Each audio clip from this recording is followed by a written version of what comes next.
আলহামদুলিল্লাহ, আমরা গত সপ্তাহে আল্লাহর প্রতি আমাদের দায়িত্ব 18-19টি পয়েন্ট নিয়ে আলোচনা করেছি। আজকে একজন মুসলমানের প্রতি আরেকজন মুসলমানের দায়িত্ব, একজন মুসলমানের প্রতি আরেকজন মুসলমানের দায়িত্ব। সূরাতুল হুজুরাতের 11 এবং 12 নম্বর আয়াত আল্লাহ বলেন, ইয়া আইয়ুহাল্লাযীনা আমানু লা ইয়াসখার কওমুম মিন কওমিন আসা আন ইয়াকুনু খায়রাম মিনহুম ওয়ালা নিসাউম মিন নিসাইন আসা আন ইয়াকুননা খায়রাম মিনহুন্না। 1 নম্বর দায়িত্ব আল্লাহ বলেন, ইয়া আইয়ুহাল্লাযীনা আমানু, হে ঈমানদারগণ, লা ইয়াসখার কওমুম মিন কওমিন আসা আন ইয়াকুনু খায়রাম মিনহুম, তোমাদের মধ্য হতে একজন ব্যক্তি যেন আরেকজন ব্যক্তিকে উপহাস না করে, ঠাট্টা না করে, তিরস্কার না করে। ঠাট্টা করা যাবে না, একজন আরেকজনকে নিয়ে ঠাট্টা উপহাস করা যাবে না। আল্লাহ বলেন, আসা আন ইয়াকুনু খায়রাম মিনহুম, হতে পারে যাদেরকে নিয়ে আমরা ঠাট্টা করছি তোমরা ঠাট্টা করো, উপহাস করো, তিরস্কার করো। যাদেরকে নিয়ে তিরস্কার করা হচ্ছে তারা উত্তম হতে পারে তাদের থেকে যারা তিরস্কার করে। যে তিরস্কার করে এর থেকে উত্তম কে হতে পারে? যাকে নিয়ে তিরস্কার করা হচ্ছে, উপহাস করা হচ্ছে, ঠাট্টা করা হচ্ছে। ওয়ালা নিসাউম মিন নিসাইন আসা আন ইয়াকুননা খায়রাম মিনহুন্না, কোন নারী যেন অন্য নারীকে নিয়ে ঠাট্টা উপহাস না করে, তিরস্কার না করে।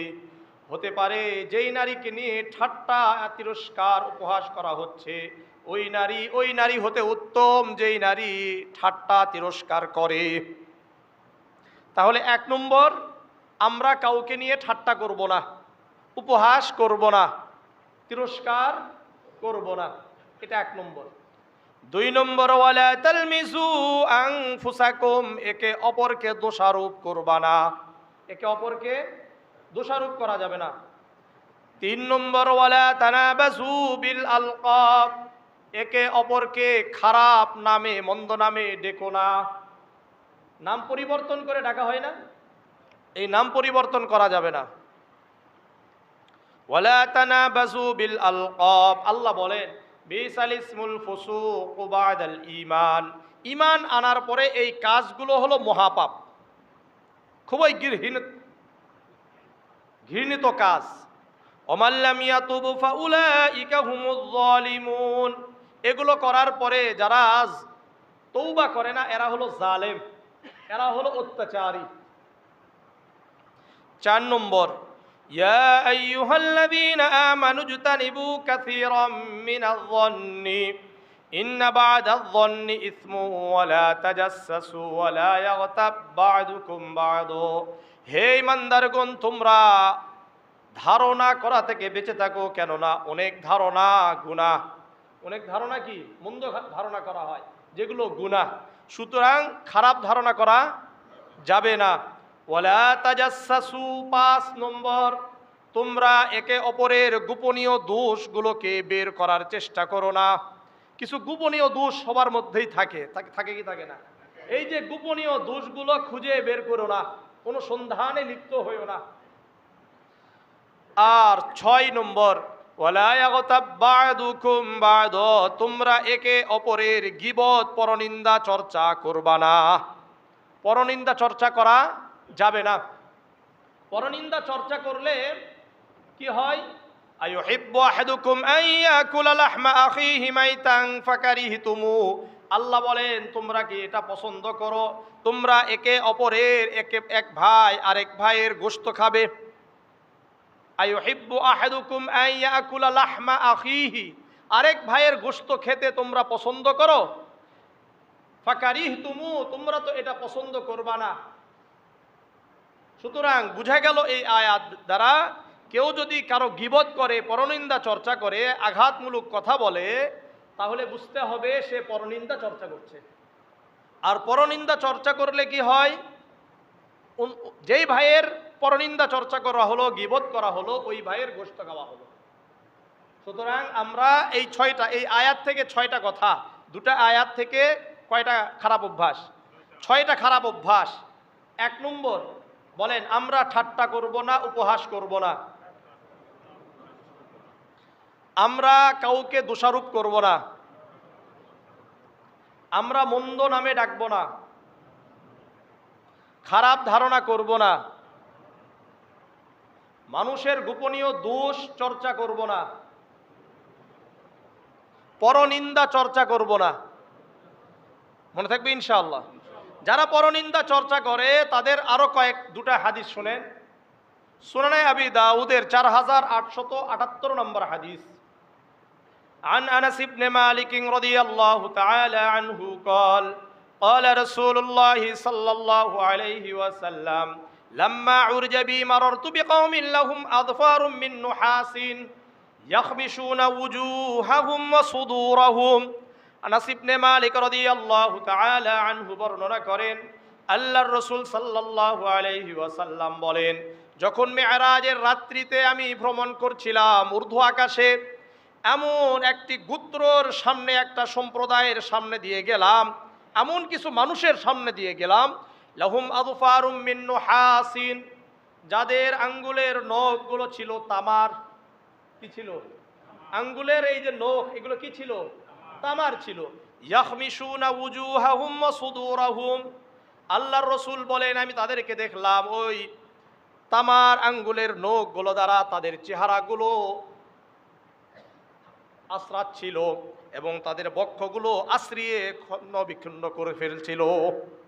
আশ্রাচ্ছিল, এগুলো আশ্রানোর কারণে রক্ত বের হচ্ছিল, এমন একটা অবস্থা তৈরি হয়েছে। ফাকুলতু মান হাউলাই ইয়া জিবরিল, আল্লাহর রাসূল বলেন আমি জিবরিল আলাইহিস সালাতু ওয়াস সালামকে বললাম, হে জিবরিল এরা কারা? জিবরিল আলাইহিস সালাতু ওয়াস সালাম বললেন, হাউলাই আল্লাযীনা ইয়াকুলুনা লুহামান নাস ওয়া ইয়াকুউনা ফি আরাযিহিম, এরা তারাই যারা মানুষের গোশত খেত এবং মানুষের সম্মানে আঘাত করত। এরা মানুষের গোশত খেত, এর অর্থ কি? এরা মানুষের গীবত চর্চা করত, পরনিন্দা চর্চা করত, আর মানুষকে অন্যের সামনে তুচ্ছ তাচ্ছিল্য করত, তা মানুষের সামনে তাদের সম্মানে আঘাত করত। সুনান আবি দাউদের 4880 নম্বর হাদিস। عن أبي برزة الأسلمي رضي الله تعالى عنه قال قال رسول الله صلى الله عليه وسلم يا معشر من آمن بلسانه ولم يدخل الإيمان قلبه। আবু বারজামা আল আসলামী রাদিয়াল্লাহু তাআলা আনহু বর্ণনা করেন, আল্লাহর রাসূল সাল্লাল্লাহু আলাইহি ওয়াসাল্লাম বলেন, হে লোক সকল, মান আমানা বিলিসানিহি, যারা শুধুমাত্র জবানে মুখে ঈমান এনেছো কিন্তু এখনো পর্যন্ত অন্তরে ঈমান প্রবেশ করে নাই। মুখে মুখে ঈমানদার, অন্তরে কি নাই? ঈমান নাই।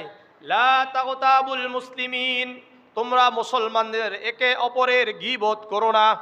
ওয়ালা তাত্তাবিউ আওরাতিহিম, তোমরা একে অপরের দুশ্চর্চা করো না, পিছনে লেগে থেকো না, পিছনে লেগে থেকো না।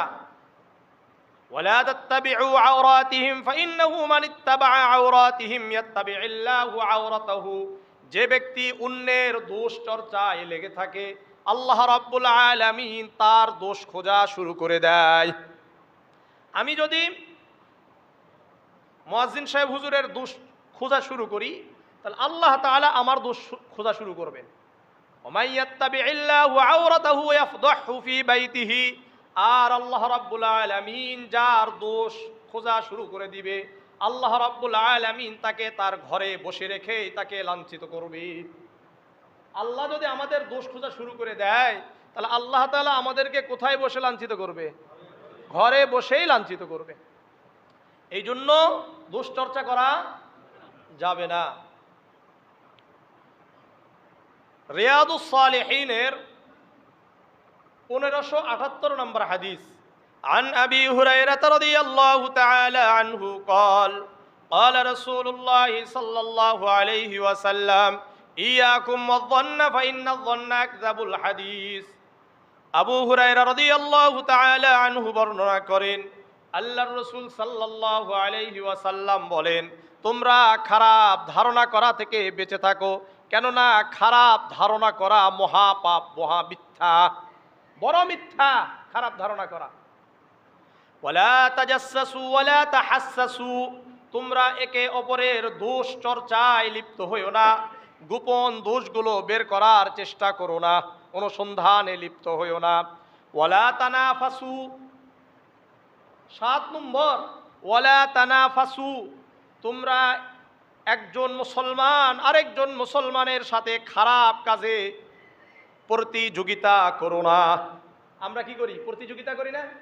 এটা করা হবে না। ওয়ালা তাহাসাদু, 8 নম্বর, ওয়ালা তাহাসাদু, তোমরা একে অপরের প্রতি হিংসা, ওয়ালা তাবাগাদু ওয়ালা তাদাবারু, তোমরা হিংসা বিদ্বেষ করো না, হিংসা বিদ্বেষ করো না। এটা একজন মুসলমান আরেকজন মুসলমানের প্রতি দায়িত্ব হলো, একজন মুসলমান আরেকজন মুসলমানের প্রতি কি করবে না? হিংসা করবে না।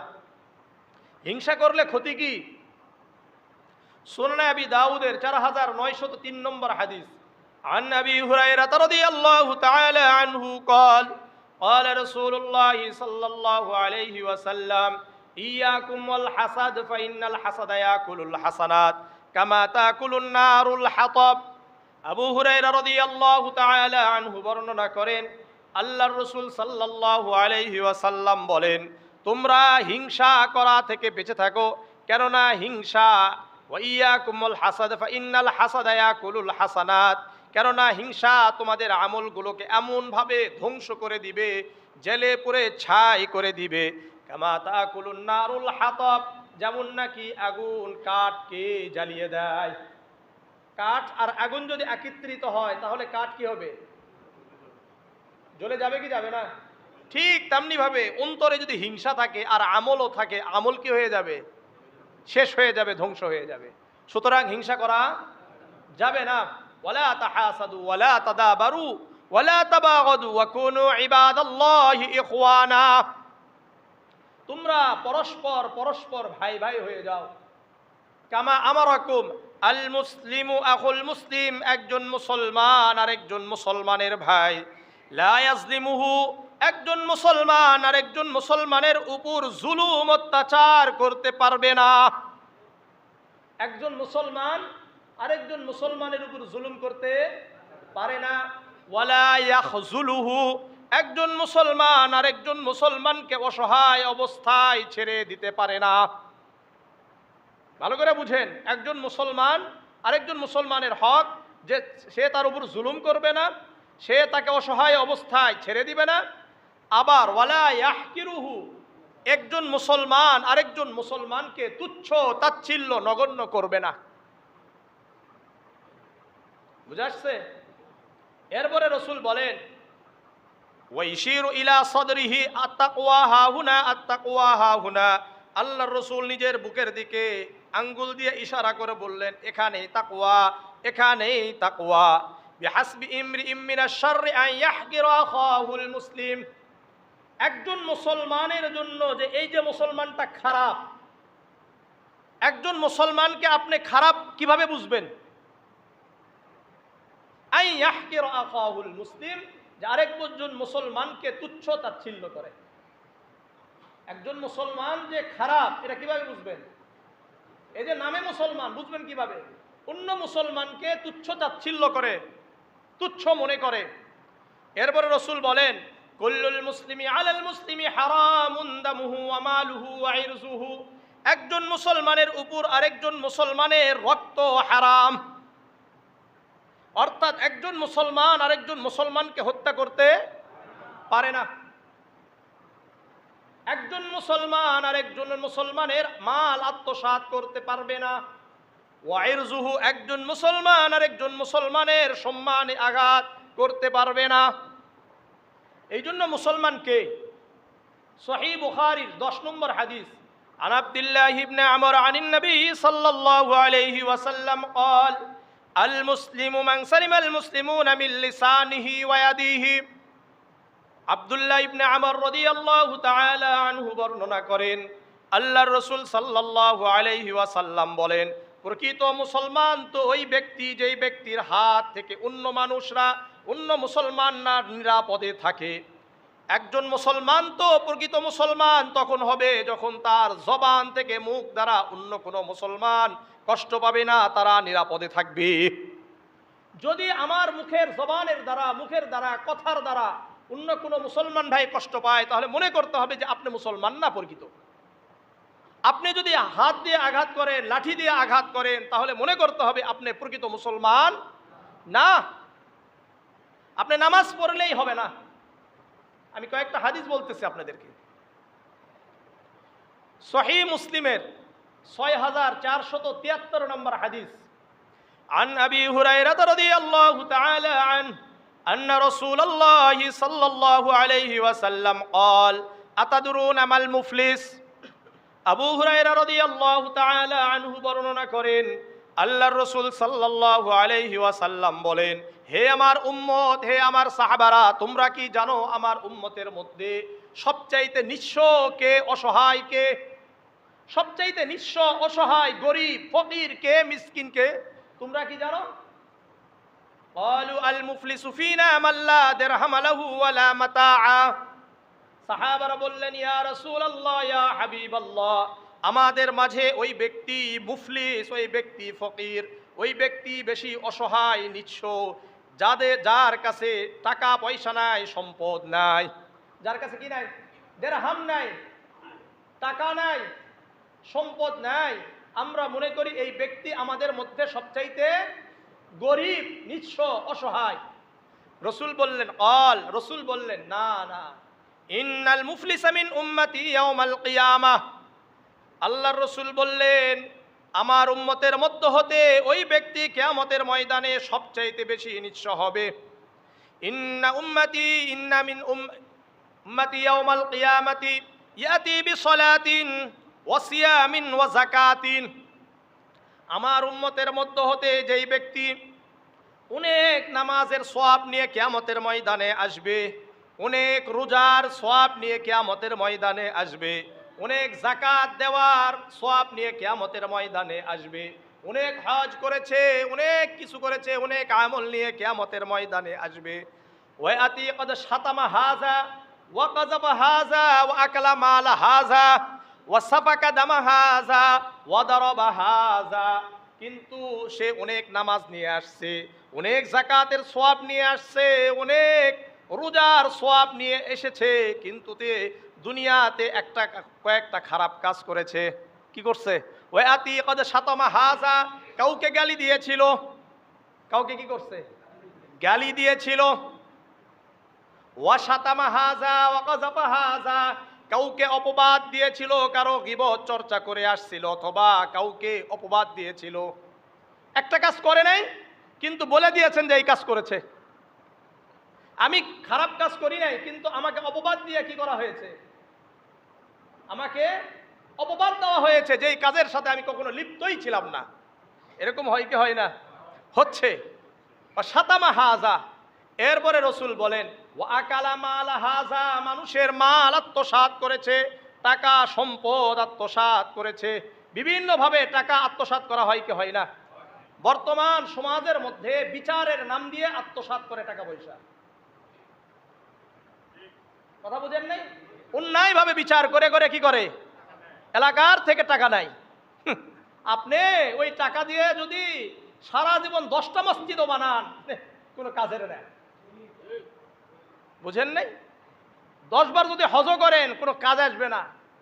আত্মসাৎ করা টাকা কোনো কাজ আসবে না। ওয়া আকালা মাল হাযা, ইয়তীমের মাল আত্মসাৎ করেছে। নিজের বাবা মারা গেছে, ছোট ভাই আছে, ছোট বোন আছে, তাদের মাল আত্মসাৎ করেছে। ভাতিজা আছে ছোট, ভাতিজি আছে ছোট, এদের মাল আত্মসাৎ করেছে। এরকম আছে কি নাই? এই এলাকাতেও আছে। বোনের কে ঠিক মতো কি দেয় নাই, জমি জামা দেয় নাই, ধরা খাবে। এ যত বড় হাজি সাহেব কাজী সাহেব হয়ে যায়, কাজের না। যত বড় আলেম হোক, এক কথাই বলে, আমি ওয়ালিউল্লাহ, যদি আমার ভাইয়ের মাল আত্মসাৎ করি, আমার ভাতিজার মাল আত্মসাৎ করি, আমার ভাগিনার মাল আত্মসাৎ করি, অথবা যার কোনো কিছু যদি আমি আত্মসাৎ করি, আমার অবস্থা করুণ হয়ে যাবে।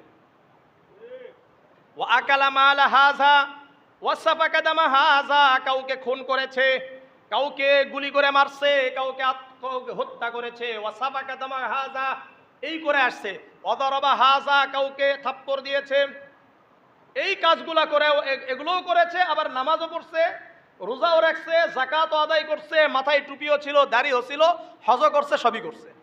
এই করে কোথায় আসছে? কিয়ামতের ময়দানে আসছে। রাসূল বলেন এই ব্যক্তি সবচাইতে অসহায়। কেন? ফায়ুতা হাযা মিন হাসানাতিহি ওয়া হাযা মিন হাসানাতিহি, কেননা ওই যে হকদার, দুনিয়াতে যার মাল আত্মসাৎ করেছেন, যাকে মারছেন, কাউকে থাপ্পড় দিয়েছেন, কারো গীবত করেছেন, অথবা কি করা হয়েছে, আমরা অনেক সময় অপবাদ দিয়েছি, গালি দিয়েছি, এই যে হকদার, এই ব্যক্তিকে তার আমল থেকে ওই যে নামাজ নিয়ে আসছে, রোজা নিয়ে আসছে, যাকাত নিয়ে আসছে, সব কিছু দিতেই থাকবে, দিতেই থাকবে, দিতে দিতে শেষ। ফাইন ফুনিয়াত হাসানাতুহু ক্বাবলা আন ইয়াকদা মা আলাইহি, হক যতটুকু পাওনা ছিল দিতে পারে নাই, এখন কি করবে? উখিযা মিন খাতায়াহুম, ওই হকদারদের যে গুনাহগুলো আছে, এই গুনাহগুলো আল্লাহ তাআলা নিয়ে এই জালেমের উপরে যে দুনিয়াতে জুলুম করে আসছে, মানুষকে মারছে, মানুষের মাল আত্মসাৎ করেছে, গালি দিয়েছে, এই ব্যক্তির উপর এটা দিয়ে দিবে এই গুনাহগুলো। সুম্মা তুরিহা ফিন্নার, অতঃপর ওই হাজী সাহেব, ওই নামাজি, ওই রোজাদারকে নিক্ষেপ করা হবে জাহান্নামে। বুঝে আসছে?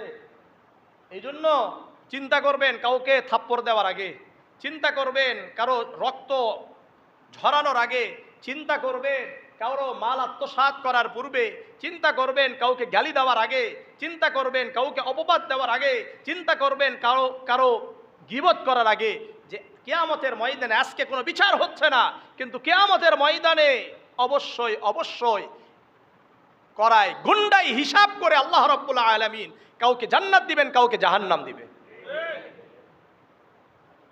বুঝা আসছে? ছাড় দিবেন আল্লাহ তাআলা। আরেকটা হাদিস বলি আপনাদেরকে, সুনানে নাসাইর 3999, কত হবে? হ্যাঁ, এই তো মাশাআল্লাহ 3999 নম্বর হাদিস। আন ইবনে আব্বাস সুইলা আম্মান ক্বাতালা মুমিনান মুতাআম্মিদান সুম্মা তাবা ওয়া আমানা ওয়া আমিলা সালিহান সুম্মা ইহতাদা। আব্দুল্লাহ ইবনে আব্বাস রাদিয়াল্লাহু তাআলা আনহুকে জিজ্ঞাসা করা হলো। কাকে জিজ্ঞাসা করছে?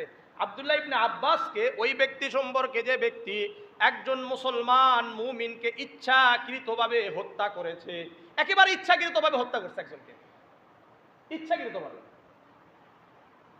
এরপরে ইচ্ছাকৃত হত্যা করছে, করার পরে সুম্মা তাবা, তওবা করছে, ওয়া আমানা ওয়া আমিলা সালিহা, ঈমান এনেছে, আমল করেছে, সুম্মা ইহতাদা, হেদায়েতের উপর ছিল। এই ব্যক্তি যদি তওবা করে তাহলে কি তার তওবা কবুল হবে? আব্দুল্লাহ ইবনে আব্বাসকে জিজ্ঞাসা করতেছেন, আপনারা এখনই উত্তর দিয়েন না, রাসূল কি বলেন, আল্লাহ কি বলেন সেটা দেখতে হবে, ব্যক্তিগত কোনো কথা নাই। আমাদেরকে সতর্ক থাকতে হবে। কেন? আমরা সবাই কার কাছে যাব? আল্লাহর কাছে ফিরে যেতে হবে। সুতরাং সতর্কতা অবলম্বন করা এটা আমাদের জন্য অপরিহার্য। তো আব্দুল্লাহ ইবনে আব্বাস বলেন, ওয়া আন্না লাহু তাওবা, তার তওবা কবুল হয় কিভাবে? সামিআতু নাবিয়াকুম সাল্লাল্লাহু আলাইহি ওয়াসাল্লাম ইয়াকুল, আমি তোমাদের নবী মুহাম্মদুর রাসূলুল্লাহ সাল্লাল্লাহু আলাইহি ওয়াসাল্লামকে বলতে শুনেছি, উনি বলেন, ইয়াজিউ মুতাআল্লিকান বিল কাতিল তাশখাবু আওদাজুহু দামান, এই নিহত ব্যক্তি যাকে হত্যা করছে, যাকে কি করছে, যে মুসলমানকে হত্যা করা হয়েছে, এই মুসলমান নিহত ব্যক্তি, এই শহীদ ব্যক্তি যাকে হত্যা করছে, জুলুম করে হত্যা করেছে, এই ব্যক্তি হত্যাকারীর হাত ধরবে। কি করবে? কিয়ামতের ময়দানে এইভাবে হাত ধরবে, আর ওই নিহত ব্যক্তি, ওই শহীদ ব্যক্তির হাত থেকে রক্ত বের হতে থাকবে, শিরা থেকে রক্ত বের হবে, আর আল্লাহ তাআলার সামনে আনবে, এনে বলবে, আই রব্বি সাল হাদা ফিমা কতালানি, হে আল্লাহ, আপনি তাকে জিজ্ঞাসা করেন সে আমাকে কেন অন্যায়ভাবে হত্যা করেছিল, কি কারণে আমাকে হত্যা করেছে, কি কারণে আমাকে হত্যা করেছিল, আপনি তাকে জিজ্ঞাসা করেন। সুম্মা ক্বালা ওয়াল্লাহি লাকাদ আনসালাহা আল্লাহু সুম্মা মা নাসাখাহা ওয়া মান ইয়াকতুল মুমিনান মুতাআম্মিদান ফাজাযাউহু জাহান্নাম। আব্দুল্লাহ ইবনে আব্বাস বলেন, আল্লাহর কসম করে বলছি, আল্লাহ রাব্বুল আলামিন আয়াত অবতীর্ণ করেছিলেন, ওমাই ইয়াকতুল মুমিনাম মুতাআম্মিদান ফাজাযাউহু জাহান্নাম, যে ব্যক্তি কোনো মুসলমান মুমিনকে ইচ্ছাকৃতভাবে হত্যা করলো তার বিনিময় হলো জাহান্নাম। এই জন্য মানুষকে হত্যা করার পূর্বে চিন্তা করবেন, এরপরে যতই আপনি আমল করেন কাজে আসবে না। আগে জাহান্নামে যেতে হবে, এরপরে শাস্তি দেওয়ার পরে ভিন্ন কথা। আর না হলে দুনিয়াতে থেকে যদি বাঁচতেই চান তাহলে কিসাস হবে। কিসাস, কিসাস মানে কি? জানের বদলে জান। মনে করলেন আমি ওয়ালিউল্লাহ, মুয়াজ্জিন সাহেবের ছেলেকে হত্যা করেছি, এখন ইসলামের আইন কি? আমাকেও কি করা হবে? হত্যা করা হবে, অথবা ফিদিয়া দিতে হবে 100 উট, অথবা তারা যদি ক্ষমা করে দেয় ভিন্ন কথা, কিন্তু ক্ষমা কেউ করে? এত সহজ? তো যাই হোক, হত্যা করার পূর্বে চিন্তা করতে হবে। আমি আপনাদের কাছে বারংবার অনুরোধ করে বলবো, এমন কোনো কাজে আমরা লিপ্ত হব না যেটা আমার দুনিয়াও নষ্ট হয়ে যায়, আখিরাতও নষ্ট হয়ে যায়। এমন জীবন গড়ব না, আমরা এমন জীবন গঠন করব না যেই জীবনের পরে যখন আমরা মৃত্যুবরণ করব সবাই হাসি মুখে এটাকে বরণ করবে, আলহামদুলিল্লাহ বলে দিল। আপনাদেরকে আরেকটা হাদিস শুনাই, সহিহ বুখারীর 1367 নম্বর হাদিস। عن أنس بن مالك رضي الله تعالى عنه يقول مروا بجنازة فأثنوا عليها خيرا فقال النبي صلى الله عليه وسلم وجبت। আনাস ইবনে মালিক রাদিয়াল্লাহু তাআলা আনহু বর্ণনা করেন, আল্লাহর রাসূলের সাহাবারা একটা জানাজার সামনে দিয়ে গেলেন, একটা মৃত ব্যক্তির জানাজা হবে, এর সামনে দিয়ে গেলেন।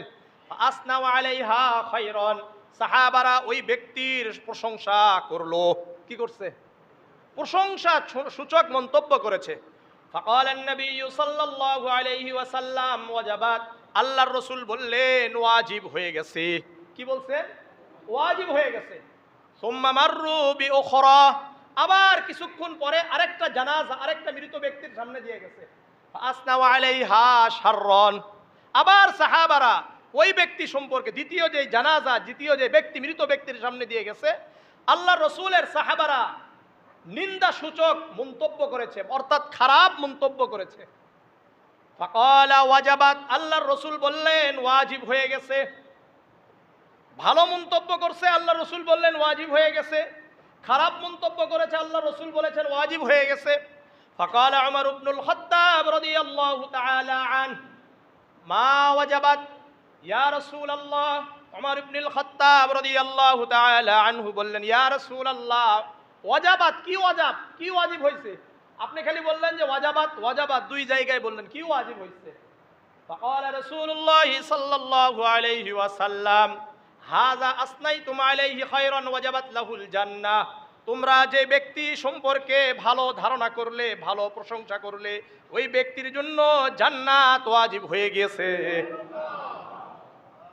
হাযা আসনাইতুম আলাইহি শাররান, আর যে ব্যক্তি সম্পর্কে তোমরা নিন্দাসূচক মন্তব্য করলে, খারাপ মন্তব্য করলে, ওই ওয়াজাবাত লাহুন নার, ওই ব্যক্তির জন্য জাহান্নাম ওয়াজিব হয়ে গেছে।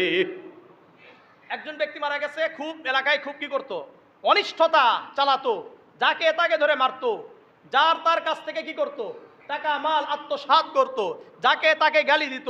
এই ব্যক্তি মনে করলেন মারা গেছে, এখন আপনারা কি বলবেন? আলহামদুলিল্লাহ বলে, বলে কি বলে না? এখন এই যে আলহামদুলিল্লাহ বললো, অধিকাংশই সবাই আলহামদুলিল্লাহ বলে, এর অর্থ হলো আপনি জাহান্নামী। আমি আমার কথা বলছি, আমি ইমাম সাহেব হয়ে এমন এমন কাজ করি, এলাকার মানুষ অতিষ্ঠ। এখন যদি দেখবেন অনেক আছে, অনেক জায়গায় হয় এরকম যে ইমাম সাহেব চলে গেছে, সবাই আলহামদুলিল্লাহ বলছে। এর অর্থ হলো অধিকাংশই কি তার উপর অসন্তুষ্ট ছিল।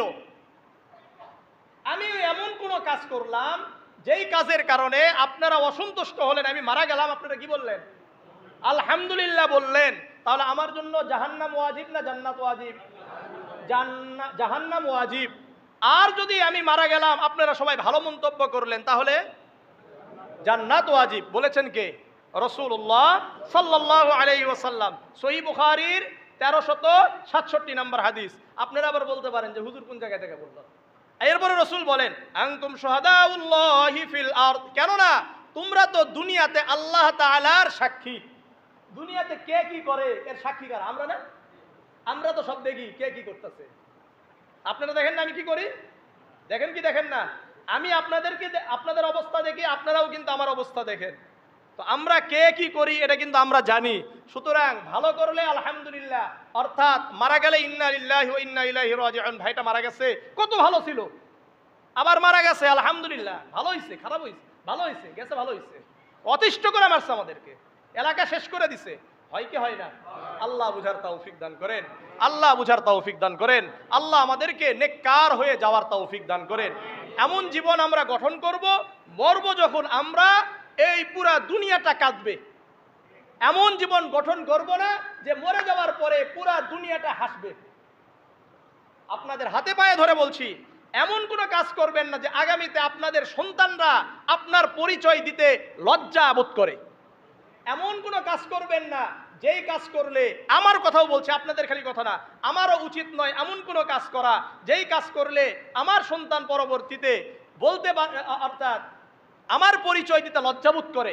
বরং আমাদেরকে এমন কাজ করতে হবে যে পরবর্তীতে আমার প্রজন্ম থেকে প্রজন্ম এটা পরিচয় দিতে পারে যে আমার বাবা এমন ভালো ছিল, আমার দাদা এমন ভালো ছিল, আমার পরদাদা এমন ভালো ছিল। কথা বুঝাইতে পারছি? আল্লাহ বুঝার তৌফিক দান করেন, আল্লাহ বুঝার তৌফিক দান করেন। তামিন কুরাবি ইয়াউমিল কিয়ামা, আবু হুরায়রা রাদিয়াল্লাহু তাআলা আনহু বর্ণনা করেন, আল্লাহর রাসূল সাল্লাল্লাহু আলাইহি ওয়াসাল্লাম বলেন, একজন মুসলমান আরেকজন মুসলমানের কোনো একটা কষ্টকে যদি দূর করে দেয়, কিয়ামতের ময়দানে আল্লাহ রাব্বুল আলামিন ওই ব্যক্তির কষ্টকে দূর করে দিবেন। তাহলে আমাদের আরেকটা দায়িত্ব হলো, যে কোনো মুসলমান ভাই যদি কোনো কষ্টের মধ্যে পড়ে যায়, এই কষ্ট দূর করে দেওয়া। যদি আমরা অন্যের কষ্ট দূর করে দিই, কিয়ামতের ময়দানে আল্লাহ তাআলা আমাদের কষ্টকে দূর করে দিবেন। ওয়া ইয়াসসারু আলা মুসরিন ইয়াসসারাল্লাহু আলাইহি ফিদ দুনিয়া ওয়াল আখিরাহ। কোনো ব্যক্তি যদি অন্য কোনো মুসলমান ভাইয়ের কোনো অভাব দূর করে দেয়, আল্লাহ তাআলা কিয়ামতের ময়দানে তার অভাব দূর করে দিবেন। দুনিয়াতে অভাব দূর করবেন, কিয়ামতের ময়দানে অভাব দূর করে দিবেন। আবার এই হাদিসের অর্থ হলো, যদি দুনিয়াতে আমরা সহজ আচরণ করি অন্যের সাথে, আল্লাহ তাআলা কিয়ামতের ময়দানে আমাদের উপরে আমাদের সাথে সহজ আচরণ করবে, কঠিন আচরণ করবে না। ওমান সাতরা মুসলিমান সাতরাহুল্লাহু ফিদ দুনিয়া ওয়াল আখিরাহ। কোন ব্যক্তি যদি মুসলমান ভাইয়ের একটা দোষকে গোপন করে দেয়, কেউ আল্লাহ রাব্বুল আলামিন দুনিয়াতে এবং আখিরাতেও তার দোষকে গোপন করে দিবেন। ওয়াল্লাহু ফি আউনিল আবদি মা কানাল আবদু ফি আউনি আখিহি। সর্বদা আমরা একে অপরের সাহায্য করব। আল্লাহর রাসূল বলেন, আল্লাহু ফি আউনিল আবদি মা কানাল আবদু ফি আউনি আখিহি। আল্লাহ রাব্বুল আলামিন একজন বান্দার ওই সময় পর্যন্ত সাহায্য করতে থাকে যতক্ষণ পর্যন্ত বান্দা তার ভাইয়ের সাহায্য করতে থাকে। তাহলে আমরা অন্যদের সাহায্য করব তো ইনশাআল্লাহ। করলে কি হবে? আবার বলেন, আল্লাহ আমাদেরকে সাহায্য করবেন। এরপরে এই হাদিসের লাস্টে আল্লাহ রাসূল বলেন, ওমান বাত্তা বিহি আমালুহু লাম ইউসরি বিহি নাসাবুহু। মান বাত্তা বিহি আমালুহু, যে ব্যক্তির আমল কার্যকলাপ কাজকর্ম তাকে পিছিয়ে দেয়, তার বংশ পরিচয় তাকে এগিয়ে দিতে পারে না। ভালো করে বুঝেন, আমার আপনার কার্যক্রম যদি আমাকে পিছিয়ে দেয়, তাহলে বংশ পরিচয় আমাদেরকে এগিয়ে দিতে পারে না। এটা আখিরাতের ব্যাপারেও দুনিয়ার ব্যাপারও। আপনি নামাজ পড়বেন না, আপনার বাপদাদা নামাজ পড়ছে, এই জন্য যে আপনি জান্নাতে যাবেন বিষয়টা এমন নয়। বরং আমাকে আপনাকে আমল করে যেতে হবে, তাহলে আমাদের জন্য জান্নাত। আমাদের জন্য কি জান্নাত। ঠিক তেমনি ভাবে দুনিয়াতেও কাজকর্ম করবেন না, আপনি মাসে মাসে টাকা পাবেন, ব্যাপারটা এমন নয়। কাজকর্ম করলেন না, পড়াশোনা করলেন না, কিছুই নয়, বাপদাদার পরিচয় দিয়ে পাশ করে যাবেন, এটাও কি নয়, ঠিক নয়। এটা এই হাদিসের পরিপন্থী। আল্লাহ বুঝার তৌফিক দান করেন। বাপদাদার পরিচয় দিয়ে খাবার চিন্তা করেন না, এটা লজ্জা করা উচিত। নির্লজ্জ যারা, তারা বাপদাদার পরিচয় দিয়ে খেতে চায়। আর যারা মনে করলেন লজ্জাবোধ আছে, তারা নিজের পরিচয় দিয়ে খেতে চায়।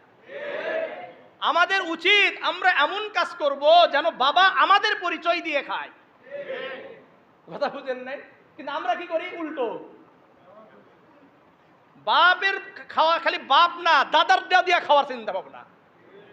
আল্লাহ বুঝার তৌফিক দান করেন, আল্লাহ সহিহ বুঝদান করেন, আল্লাহ সহিহ বুঝদান করেন। এরপরে আমাদের উচিত কি, আমাদের মাঝে আমার ভাইয়ের যদি কোনো সমস্যা হয়, আমার ভাইয়ের যদি কোনো ভুল হয়, তাহলে তার অর্থাৎ সংশোধন করা এটা আমাদের দায়িত্ব। এটা কাদের দায়িত্ব? আমাদের দায়িত্ব। সূরাতুল হুজুরাতের 10 নম্বর আয়াত আল্লাহ বলেন, ইন্নামাল মুমিনুনা ইখওয়াতুন ফাসলিহু বাইনা আখওয়াইকুম, তোমরা মুমিন ভাই ভাই, তোমাদের মাঝে যদি কোনো সমস্যা হয়ে যায় তোমরা সংশোধন করে নাও। নিজেদের মাঝেই কি করা দরকার? সংশোধন করে নেওয়া দরকার। বাহির থেকে কাউকে ডেকে নিয়ে সংশোধন করলে আমাদের অবস্থা খারাপ। আল্লাহ বুঝার তৌফিক দান করেন। আরেকটা হাদিস এখানে শুনেন, সুনানে আবি দাউদের 4918 নম্বর হাদিস। عن أبي هريرة رضي الله تعالى عنه قال قال رسول الله صلى الله عليه وسلم المؤمن مرآة المؤمن, একজন মুমিন আরেকজন মুমিনের আয়না স্বরূপ। একজন মুমিন আরেকজন মুমিনের কি বলেন? আয়না। এর অর্থ কি বলছিলাম আমি একবার? আয়না হলো একটা তো আয়নায়, দ্বিতীয় অর্থ আপনি যখন আয়নার সামনে দাঁড়াই, বলেন আমার চেহারায়, আমার শরীরে, আমার কাপড়ে কোনো যদি দাগ থাকে, কোনো জায়গায় যদি কোনো স্পট থাকে, আয়না কাকে বলবে? আপনাদেরকে ডেকে বলবে না আমাকে বলবে?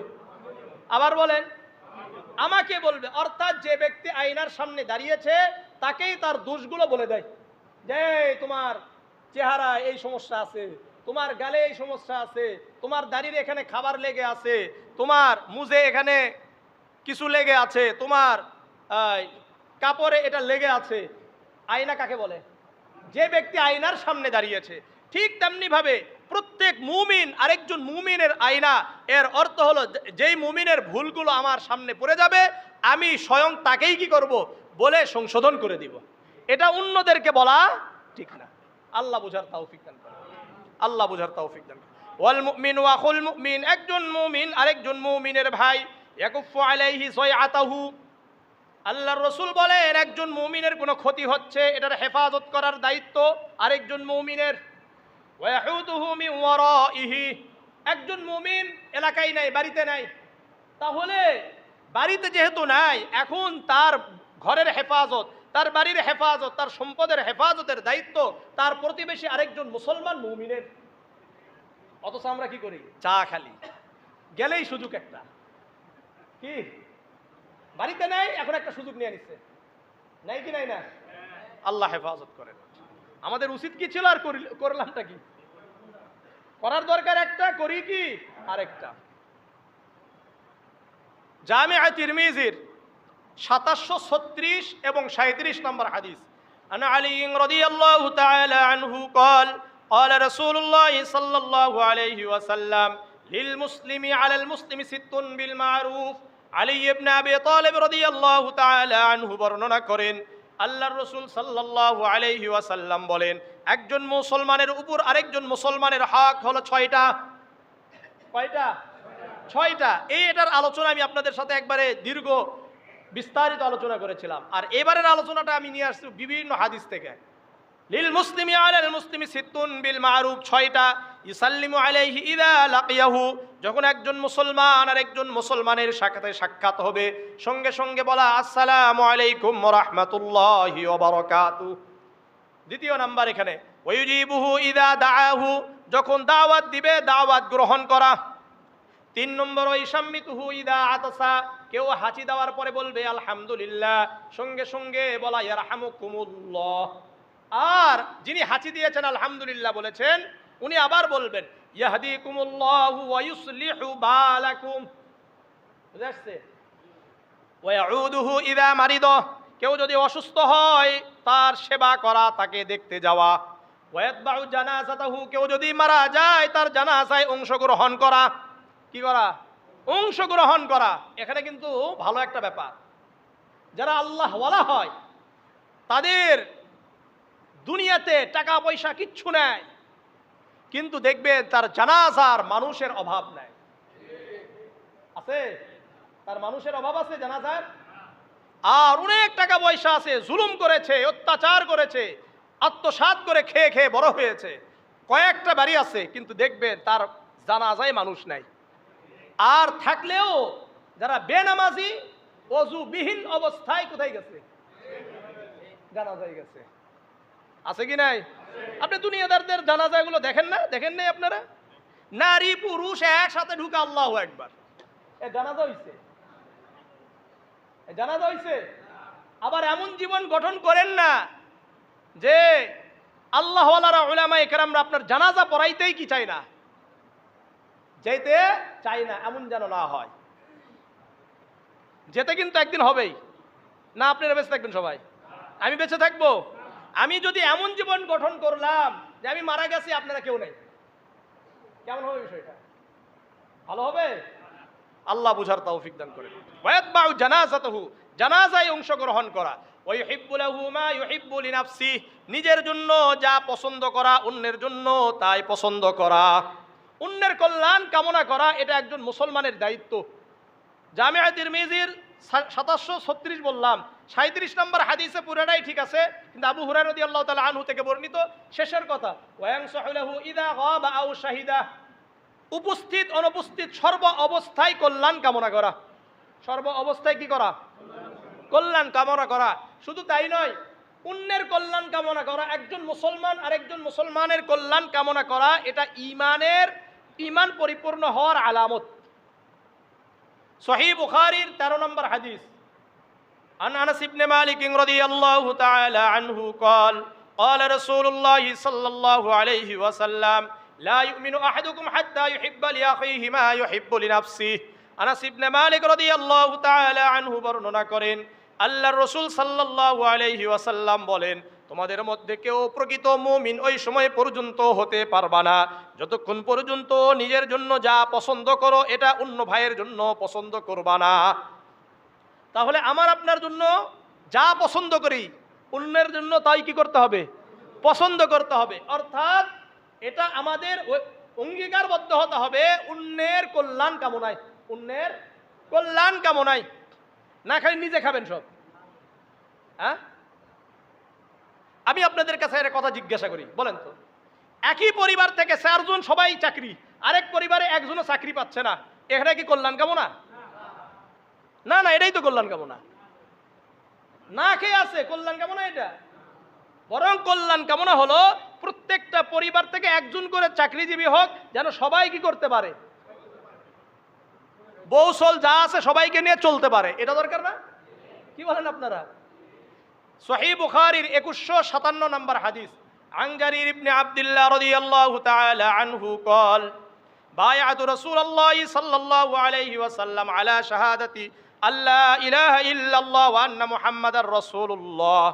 জারীর ইবনে আব্দুল্লাহ রাদিয়াল্লাহু তাআলা আনহু বলেন, আমি আল্লাহর রাসূলের হাতে বায়আত গ্রহণ করলাম, আশহাদু আল্লা ইলাহা ইল্লাল্লাহ ওয়া আন্না মুহাম্মাদার রাসূলুল্লাহ, আমি সাক্ষ্য প্রদান করলাম আল্লাহ ছাড়া কোনো ইলাহ নাই, মুহাম্মদ সাল্লাল্লাহু আলাইহি ওয়াসাল্লাম আল্লাহর রাসূল। আরো বায়আত গ্রহণ করলাম, বায়আত মানে অঙ্গীকারবদ্ধ হলাম কার হাতে? রাসূলুল্লাহর হাতে। ওয়া ইকামিস সালাত, নামাজ ছাড়বো না, নামাজ কায়েম করব। ওয়া ইতাইজ যাকাত, যাকাত আদায় করব। ওয়াস সামঈ ওয়াত তাআ, কুরআন হাদিস যা বলে তা শুনবো এবং মেনে নিব, কোনো প্রশ্ন করব না। ওয়ান নুসহি লিকুল্লি মুসলিম, আরো বায়আত গ্রহণ করলাম, আমি এখন থেকে সর্বদা মুসলমানদের জন্য কল্যাণকামী হব। কিসের উপর বায়আত করছেন বলেন? সাহাবাদের একটা বায়আত ছিল যে আমরা সর্বদা মুসলমানদের কল্যাণকামী হব, বলেন। হ্যাঁ, আজকে যদি সবাই এই প্রতিজ্ঞাবদ্ধ হয় যে আমরা অন্য ভাইয়ের জন্য কল্যাণকামী, তাহলে এই দুনিয়াতে আর কোনো ফিতনা ফাসাদ কিছু থাকবে না। কিন্তু এগুলো তো পড়ানো হবে না, এগুলো পড়ালে তো আপনারা ভালো হয়ে যাবেন, আর ভালো হলে তো হবে না। এই জন্য কি এই হাদিসগুলো উচিত ছিল আমাদের বইগুলোতে ঢুকানো, সমাজ বিজ্ঞানে ঢুকানো দরকার ছিল এগুলো, তাহলেই কিন্তু অর্ধেক ভালো হয়ে যায়। কিন্তু ঢুকাবে না এগুলো। এই হাদিসগুলো আমাদের বাচ্চাদেরকে ছোট থেকে যদি পড়ানো হয়তো স্কুলগুলোতেও, বারবার ওদেরকে বলা হতো যে তুমি অন্যের কল্যাণকামী হতে হবে, তোমাকে অন্যের কল্যাণকামী হতে হবে, তোমাকে অন্যের কল্যাণকামী হতে হবে, তুমি নিজের জন্য যা পছন্দ করো এটা অন্যের জন্য পছন্দ করতে হবে। তাহলে এই ছেলেটার খারাপ করবে? আরেকটা দায়িত্ব আমাদের, কেউ কারো কাছে যদি পরামর্শ চায় তাহলে সুপরামর্শ দেওয়া। সুনান ইবনে মাজার 3746 নম্বর হাদিস, عن أبي مسعود رضي الله تعالى عنه قال قال رسول الله صلى الله عليه وسلم المستشار مؤتمن। আবু মাসউদ রাদিয়াল্লাহু তাআলা আনহু বর্ণনা করেন আল্লাহর রাসূল সাল্লাল্লাহু আলাইহি ওয়াসাল্লাম বলেন, পরামর্শদাতা হলো আমানতদার। ভালো করে বুঝেন, পরামর্শদাতা আবার বলেন পরামর্শ, অর্থাৎ মনে করলেন আমার কাছে আপনাদের মধ্যে হতে কেউ পরামর্শ চাইলেন, তাহলে আমি কি আমানতদার। এর অর্থ হলো অন্য কাউকে এই কথাটা আর কি করা যাবে না, বলা যাবে না। এই জন্য সবার কাছ থেকে পরামর্শ নেওয়াও কি না ঠিক না। বিভিন্ন সময় বিভিন্ন জায়গায় আপনার নামে আবার কি করে দিবে, লাগিয়ে দিবে। এই জন্য এমন ব্যক্তির সাথে পরামর্শ করা যে ব্যক্তি হলো মুত্তাকি, যেই ব্যক্তি আপনাকে সুপরামর্শ দিবে। সুনান ইবনে মাজাহ 3747 কত 3747। عن جابر بن عبد الله رضي الله تعالى عنه قال قال رسول الله صلى الله عليه وسلم إذا استشار أحدكم أخاه فليشير عليه। জাবির ইবনে আব্দুল্লাহ রাদিয়াল্লাহু তাআলা আনহু বর্ণনা করেন আল্লাহর রাসূল সাল্লাল্লাহু আলাইহি ওয়াসাল্লাম বলেন, তোমাদের কেউ যদি তোমাদের কোনো ভাই তোমাদের কাছে এসে পরামর্শ চায়, তোমাদের সঠিক পরামর্শ দেওয়া উচিত, সঠিক সুপরামর্শ দেওয়া উচিত। আর যারা নাকি সুপরামর্শ দিবে না তারা খেয়ানত করবে। কি করবে? খেয়ানত করবে। সুনানে আবি দাউদের 3657 নম্বর হাদিস, আবু হুরায়রা রাদিয়াল্লাহু তাআলা আনহু থেকে বর্ণিত আল্লাহর রাসূল বলেন, মান উফতিয়া বিগায়রি ইলমিন কানা ইসমুহু আলা মান আফতাহু। এর ভালো করে শুনে নিন। কোন ব্যক্তি আমার কাছে, ধরে নেন আমার কাছে একটা ফতোয়া চেয়েছে, আমি কোরআন হাদিস ছাড়াই পড়াশোনা ছাড়াই একটা ফতোয়া দিয়ে দিলাম, আর এটার উপর এই ব্যক্তি আমল করলো, কানা ইসমুহু আলা মান আফতাহু, যে ফতোয়া দিয়েছে এই পুরা গুনাহটা তার হবে। এই জন্য আপনাদেরও উচিত যার তার কাছ থেকে আবার কি চাওয়া যাবে না, ফতোয়া চাওয়া যাবে না, নির্ভরযোগ্য হতে হবে। এই জন্য বিশেষ করে ফতোয়া একেবারে নির্ভরযোগ্য কাউকে যদি আপনি না পান, তাহলে অবশ্যই ফতোয়া বোর্ড আছে, মাদ্রাসাগুলো আছে, সেখানে লিখিত আকারে ফতোয়া নেবেন। এটা হলো সবচাইতে ভালো। হুটহাট করে একজনের কাছে একটা ফতোয়া নিতে গেলেন, ফতোয়া দিয়ে বসে আছে, গুনাহ হলো, এই গুনার ভাগটা সেও পাইলো আপনিও পাইলেন, ব্যাপারটা এমন হয়ে গেল। ওমান আশারা আলা আখিহি বিআমরিন ইয়ালামু আন্না রুশদা ফি গায়রিহি ফাকাদ খানাহু। আর একজন ব্যক্তি আপনার কাছে পরামর্শ চেয়েছে, আপনিও পরামর্শ দিয়েছেন, কিন্তু আপনি জানেন যে যেই ব্যাপারে পরামর্শ দিয়েছেন এটা থেকে অন্য কাজ করলে বেশি ভালো হইতো, বুঝেন নাই? মনে করলেন আমার কাছ থেকে একজন, আমি উদাহরণ দিয়ে বুঝাচ্ছি, আমার কাছে বলেছে, হুজুর পল্লী বিদ্যুৎ এদিক দিয়ে গেলে ভালো হয় না এদিক দিয়ে গেলে ভালো হয়। আমি বললাম এদিক দিয়ে গেলে ভালো হয়, কিন্তু আমি জানি যে এদিক দিয়ে যাওয়ার থেকে এদিক দিয়ে গেলে বেশি ভালো, কিন্তু আমি কি বলছি, এদিক দিয়ে যেতে বলছি। ফাকাদ খানাহু, আল্লাহর রাসূল বললেন তোমার কাছে পরামর্শ চেয়েছে, আর তুমি জানো যে যেটা পরামর্শ দিয়েছো এর থেকে আরেকটা পরামর্শ যদি দিতে তাহলে তার জন্য কল্যাণকর হইতো। এই যে তুমি কল্যাণকর পরামর্শ দিলা না, এই কারণে তুমি খেয়ানত করছো।